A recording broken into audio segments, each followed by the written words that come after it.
Hey, it's Candy. Did you know that I have a quiz to help coaches choose their niche?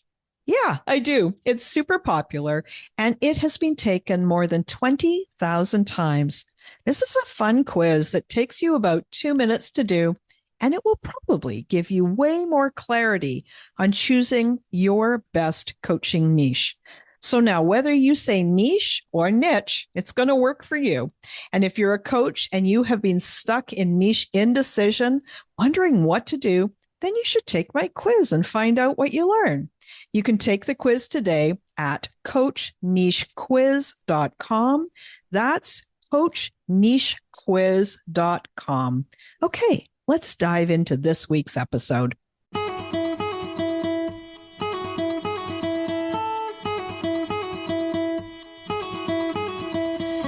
Welcome to She Coaches Coaches. I'm your host, Candy Motzek, and I'm going to help you find the clarity, confidence, and courage to become the coach that you are meant to be. If you're a new coach, or if you've always wanted to be a life coach, then this is the place for you. We're going to talk all about mindset and strategies and how to, because step by step only works when you have the clarity, courage, and confidence to take action. Let's get started. Hey, and welcome to this episode. So glad you're here. I know that I say this every episode, but it's true. I wish you knew how much I appreciate you spending your time listening to me, listening to these answers, and I hope being inspired and motivated and supported. I'm bringing you a group of experts. There are a number of them, 7 plus me, and I've gathered them together to answer one question. Now, this is kind of a challenging question, so it's going to take a bit of concentration for all of them. And in fact, it took me a bit to answer it for myself. So here's the question. What are the 3 biggest myths you've discovered about being an entrepreneur? And for me, I've narrowed it down even to being an online entrepreneur because it's a slightly different world. So I wrote that question, I asked them, and then I started to think, wow, how would I narrow it down to the 3 biggest myths? And I'm not sure that I've actually got my 3 biggest myths, the largest ever, but these are pretty close. So let me tell you what I came up with. The first one is that there is one singular, fast, easy way to be successful as an entrepreneur. And this myth keeps us from trusting ourselves, and it makes us think that since we didn't get immediate and fast success, maybe we weren't fully booked in 30 days or some such crazy thought that we were doing it wrong. So instead of realizing that just because it didn't happen fast, we forget that there are many paths to success. And we need to trust ourselves that we are finding our own way. It can take some of us longer than others. And if you're one of those people, it's taking a little extra time, just keep heart. You're on the right path for sure.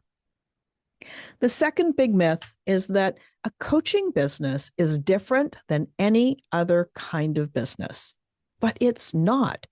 Just because you love to coach doesn't mean you don't have a business. We still need to market to potential clients. We need to make offers. We need to manage our finances. The only thing we don't have to do, or most likely don't have to, is have a brick and mortar store. When we remember that a coaching business is a business that does good work, does work from the heart, it's still a business. When we get over that, we reduce our resistance to doing all that businessy kind of stuff, and it gets so much easier. It is the resistance and thinking things aren't or shouldn't be that way that makes it harder for us. So accepting it makes it easier. And the third big myth is this. This is the myth of the 6 or 7 figure launch. Now, if you're anywhere on social media, You have been targeted by people who proclaim in big letters their giant launches. The only problem is you have no idea how long they've been in business. My guess is it's more than just a year or two. So the less time you spend comparing yourself unfavorably, the better. The second problem with this 6 or 7 figure launch story is that this is the money that they receive. It's their income, their sales, their revenue, the money that comes in. But what it doesn't tell you is how much it cost to them. Did they pay thousands of dollars on advertising? Did they hire a top notch copywriter to write their emails? Did they have a full team and all the costs that go along with that? So, a 6 figure launch, which is some time that for an event, they sold more than $100,000. Some of them might have expenses of $10,000, $50,000, $100,000, or even more. So, get me here. If they sold 100,000, it's a 6 figure launch. But if they sold 100,000 and then spent 100,000, guess what? They've got no money left over. Oops. So, those are my 3 big myths. Now, let's hear from the other experts. So, Nancy, I have a question. What are the 3 biggest myths that you have discovered about being an entrepreneur? Well, let's see. There are a lot of myths about that. The first myth is kind of along the lines of some things we've already talked about. There's one way to be successful, and if you follow the formula, you'll be successful too. Big myth, wrong. You need a niche, and you need to, really define that niche and create an avatar for yourself. No, I really believe that the way to get at the right niche, so to speak, is to define the problem you solve and find the people that have the problem and are willing to pay for it. That's simple as that. And the other thing is, you have to have technology, you have to post on social media 5 times a day, 6 platforms, 7 ways to Sunday. You've got to do all these things. Well, pretty soon, I had a client once that I won't mention the company they work for, but they had him going through hoops and doing so many things that he had no time to sell his product. And you don't want to get into a situation where you're doing so much with technology and social media and all the other little goodies that come along. Hey, they're great. I love technology too. But when it starts to cut into the time you have to provide your service or practice your craft or meet with your clients, then something's wrong with this picture. So you don't have to do all that stuff. Years ago, and I'm old enough to remember this, we had a telephone, a yellow pages, a pad of paper, and a pen. And we did lots of business that way without anything else. So if you can kind of just keep that in mind, the rest of it, can it be helpful? Yes, but you don't need to do it all. That's a myth. Very good. And there is a whole group of people that I know who have very successful businesses that barely even have a website. They have a landing page and not a whole heck of a lot else, right? And they do just well. And so that sort of goes to that first myth that you said about just because there's somebody that says there's this formula and you must follow this formula and you will be successful. There's obviously people that are doing it differently. And so again, comes back to this full circle, right? Know yourself, do what's right for you, serve your people, help them get what they want. Yes. And make no mistake, the people out there that are teaching these other methodologies, it's great information and they're great methodologies. They just don't work for everyone. Exactly. And that's the problem with it. It was successful for them, and it will be successful for some percentage of people that study under them, but not everybody. Yeah, I 100% agree. And that's exactly what I, help my clients with as well, is finding the way that works for them. It's also so much more satisfying. Finding your way is really satisfying. And easier. Yeah. Easier, because it's exhausting to be something that you're not. Mia, I have a question. Can you tell me, what do you think the 3 biggest myths that you've discovered about being an entrepreneur or about entrepreneurship in general? Yeah, so we have talked in the past about the idea of of payment and individual versus group coaching. And that would actually be the first huge thing that I did, like the first myth that I did not understand, is that I had, before I was a coach, I had this graphic design business and I was selling $20,000 situations, $20,000 to $100,000 situations for design projects. And when I became a coach, I started the first thing I ever sold was this like $37 ebook.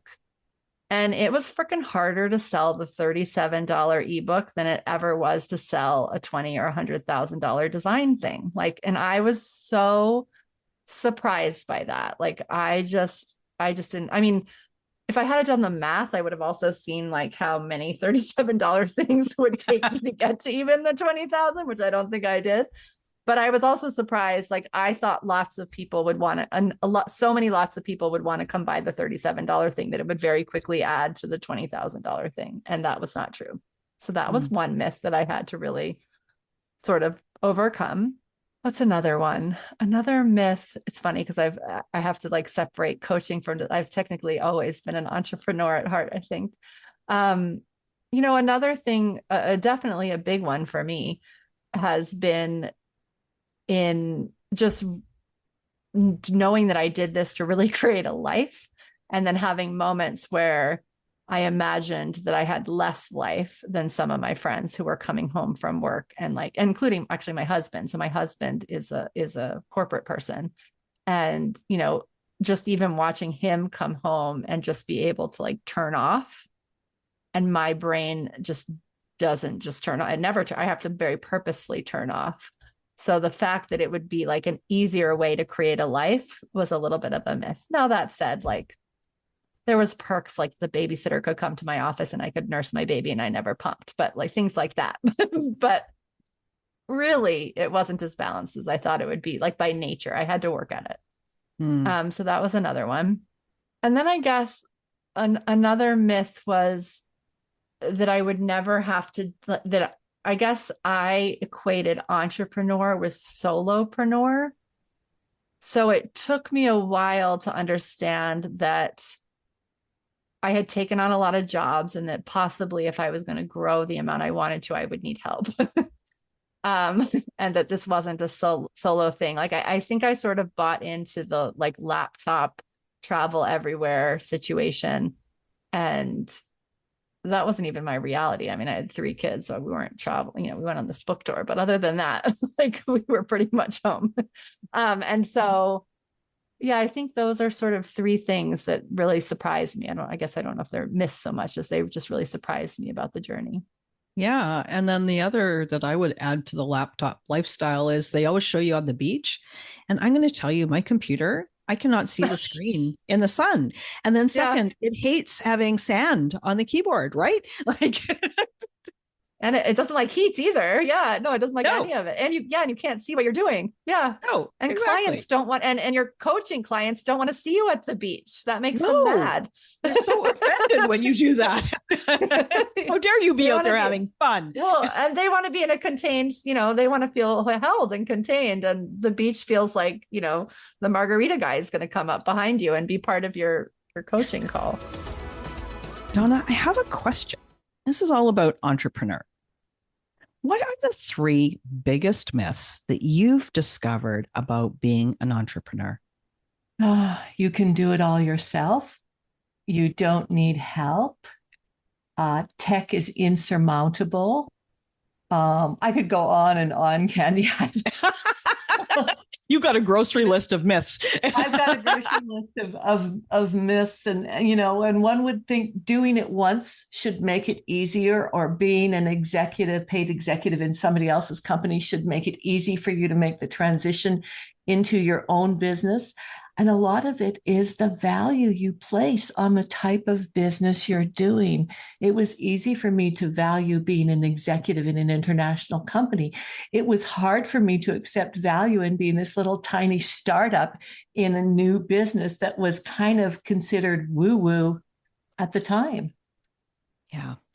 There's something that I just I don't know if you've noticed this or not. I know years ago when I started my coach training, one of the very first weekend training sessions that we did is this was before we had created relationships with the other people in our cohort.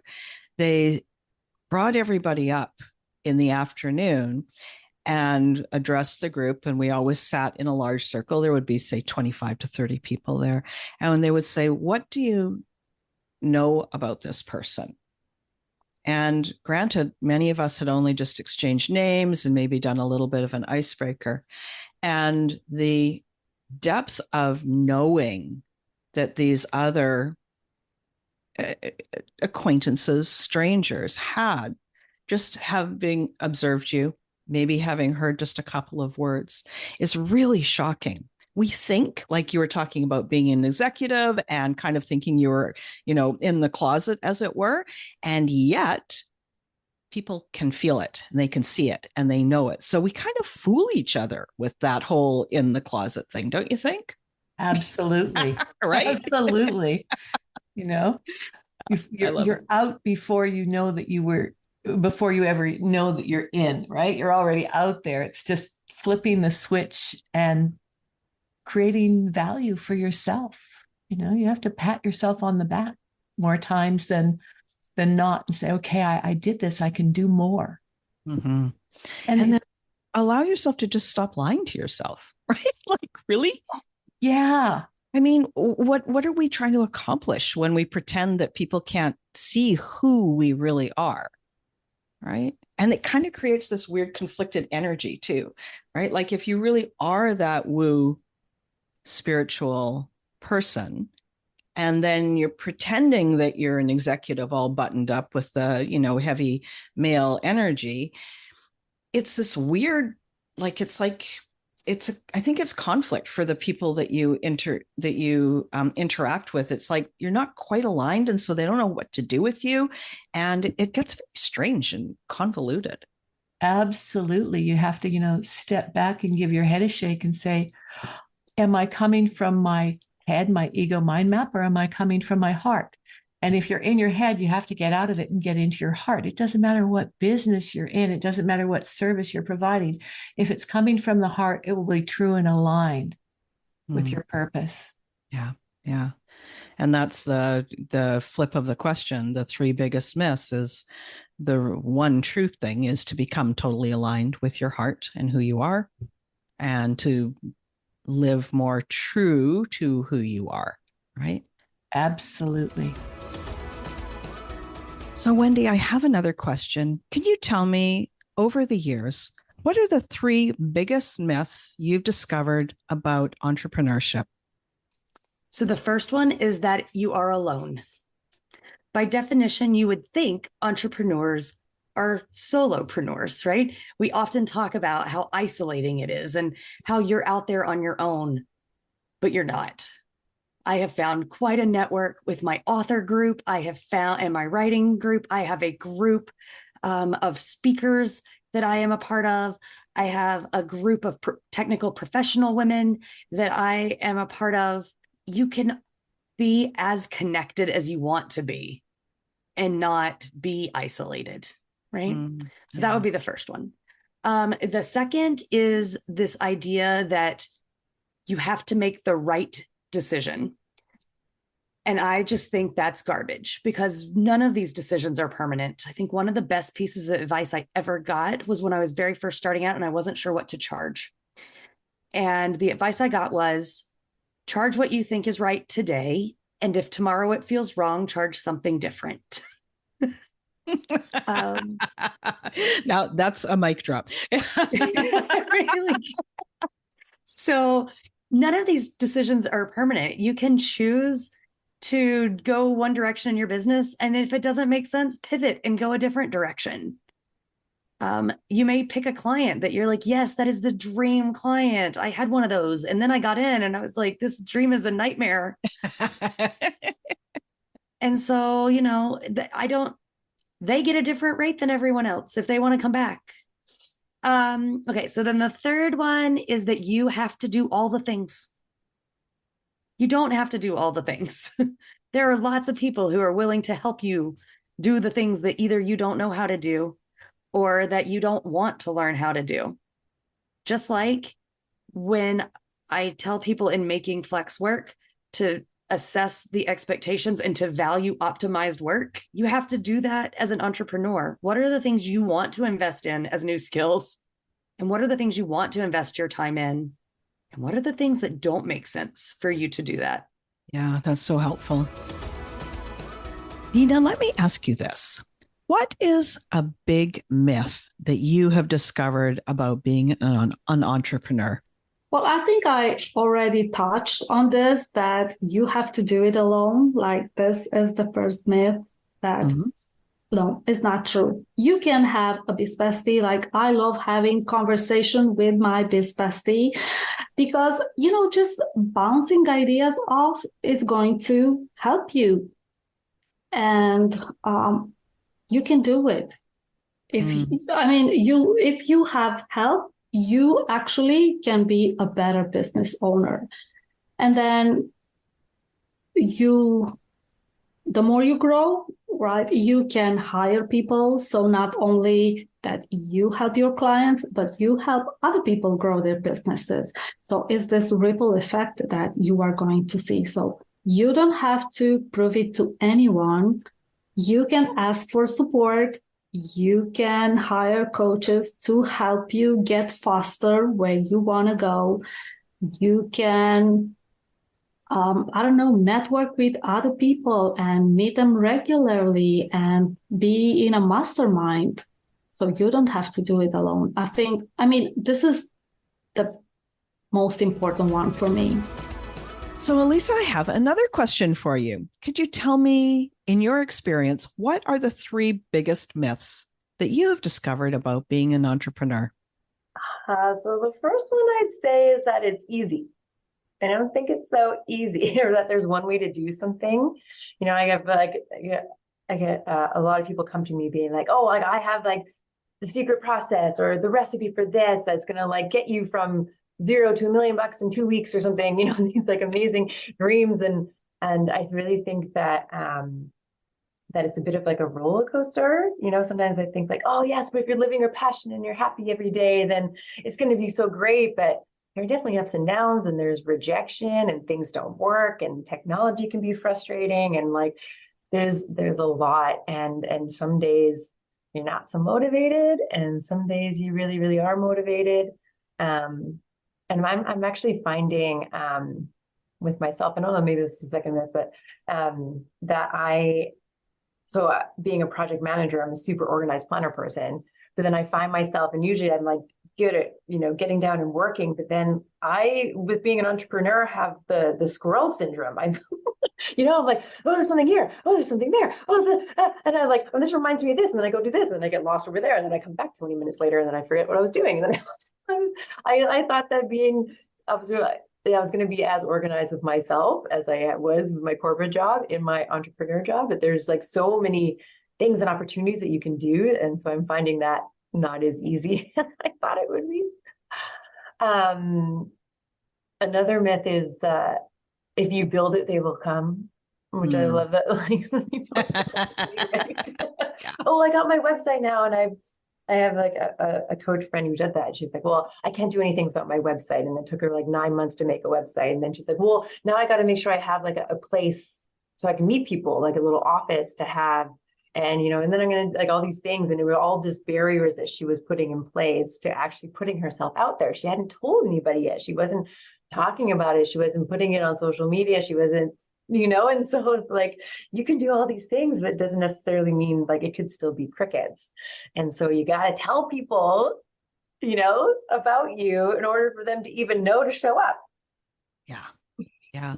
And I see that a lot with new coaches as well, that they think they're doing something important. And like, get me, I think social media is an important marketing strategy. And I also agree that a website is important, but not before you started working with clients. Like, go out and sign some clients, do your work, coach people, start making some money, and then start on your website, right? Yes, there is just, I think that's just how our brain loves to keep us safe. It says, hey, you're doing really valuable work here, but you're avoiding doing that thing, the hard thing. And what you talked about earlier in the conversation, which would have been an earlier podcast episode, is that to sign your first client, you were enthusiastic and you were talking about it to everybody and being and practicing, like doing the work yourself. And so that's the thing. No website. Don't need the website yet if you don't have clients. Don't need the social media platform if you don't have clients. What you do need is you need to do the work. You need to be enthusiastic. You need to be connected with your why, and you need to talk to people. Like, so simple, right? Why do we make it complicated? Well, because it's scary, because they're like, well, what is someone going to say? Are they going to judge me? Right. And then all these sort of insecurities come up and self-sabotage. And like, yeah, that can, we get in our own way. We do. And even more so, I think, for many coaches and consultants when they're starting out, is because it is deeply meaningful to them. This is the work that you feel like, I really feel pulled to do this work. And so, a rejection, if you're putting in a job application at some corporation for, project manager level 2, is very different than the rejection when you're saying, this is the mark I want to make on the world, right? So no wonder it gets scary. That's life. Susan, could you tell me, what do you think the 3 biggest myths of entrepreneurship are? I know there's lots, but I'm just curious what 3 you might focus on. Well, I guess one, when you come from the corporate world and then you go into becoming an entrepreneur and you build this unique business and you know that it's very much needed out there. And it's like, so you build it, they will come. And it's like, no, it takes a little bit more than that. You have to become visible, put yourself out there, do the podcasts, do interviews, do speaking engagements, get to know people. So they don't just flock to you because you've designed this great idea. Yeah. So that's one. Yes. Another one is, kind of would touch back a little bit on even on that imposter syndrome, where you already have to be perfect in everything that you're teaching or that you're, helping others with. You don't already have to be perfect in all of that. We're all evolving constantly anyways. And so, the fact that I've got the experience in it and have had both the highs and the lows or whatever, I can still help somebody else through it. So that took me a while to dispel. And the third one, you don't have to have your program or your, whatever it is you're going to teach or offer. It doesn't have to be perfect and done and ready before you start offering it to people. It also evolves. When I designed my group program, I tried to put together all the ideas of what I could find from everybody's individual issues, that would still be apply in a group, considering you're dealing with finances and life and everything. Mm-hmm. And I ran a beta. And you run that and, you are designing it as you're going along. You're finding out what they need more of, what they want less of. You get the feedback along the way, and that helps develop the program and solidify it for you. So it doesn't have to be perfect before you get out there. Yeah. And also, there's that, you're helping people, you're making money, you're doing the thing that you're put on this earth to do, at least in this moment. And there's that organic feel about it too, right? Like you're not waiting to have all your ducks in a row to say, hey, I could help you. I could help you with that. So you're not withholding that help from your clients as well, while you get, all the I's dotted and the T's crossed. It's the same with living your life. That if you keep waiting for the perfect time and the right time to go on this vacation or to do, whatever big thing it is you want to do, you may never do it. It may be too late. Right. Or something could happen. And so you just have to jump in and start doing it. That's super helpful. Yeah, that'll be one of the top myths that people will really focus on for sure. Monique, could you tell me In your experience, what are the 3 biggest myths that you've discovered about being an entrepreneur? I think the first myth is just follow my formula and you'll have a gazillion clients in 30 days or less. I think that there are a lot of people making a lot of bold promises out there. And the myth is if you follow their example and do the things the way that they did, that you'll have the same results. And I think that there's so many variables to that. It's a myth. Mm-hmm. I think that another myth is that because someone who's very successful did it this way, that way will work for me. They don't always go together. Mm-hmm. Yeah. And also, we don't always actually know how successful that person who appears to be so successful, and not just in the numbers, but how do they feel? Are they feeling burnt out and fried and just, unhappy with where they're at in their business? So it could be a lot. Yeah. Mm-hmm. And I also think that we all have very specific ways of expressing ourselves. I feel that marketing is not a one size fits all. I feel like you have to find your marketing plan based on who you are and what you enjoy doing, because if not, you won't market. You won't do it. Right. So that's another myth that, marketing is one size fits all. Thank you so much for joining me for this special roundtable episode.